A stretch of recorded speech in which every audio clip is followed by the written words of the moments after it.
In this example here, we're using the base emitter, which is a NURB surface, UV coordinates to actually drive the color of the particles. So in this case, we use the particle vector node and we extract the UVW component. Now, what we're interested in is simply the V coordinate of the actual base emitter mesh to determine the evaluation for the particle gradient. So we can extract that using the vector to scalar node. So through here we can choose which component we want to select. X represents the U component, Y represents the V, and Z represents the W. We want to get the actual V component, so I'll select Y there. And that gets driven into the particle gradient evaluation point. So if we plug that just straight into the shape node, we get a fairly straightforward look. So basically we're modulating from 0 to 1 the actual particle color using the V coordinate. But what we can do now, say we want to actually control the alpha transparency as well.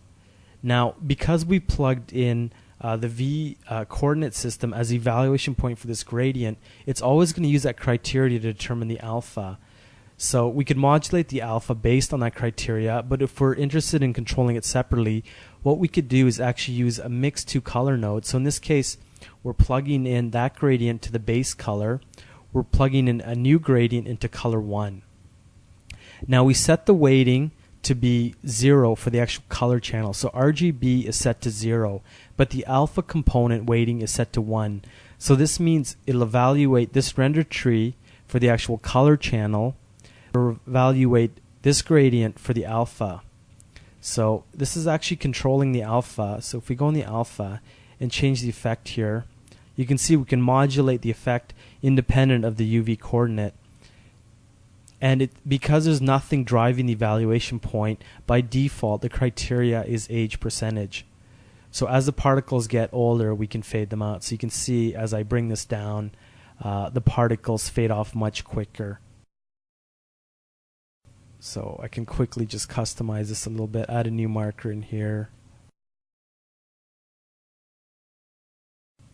So in this case, when they're born, they're fairly transparent and we ramp into an opaque state. So that's just a quick peek just to give you some ideas how you can use multiple gradients with different evaluation criteria and blend their effect to get sort of a custom look.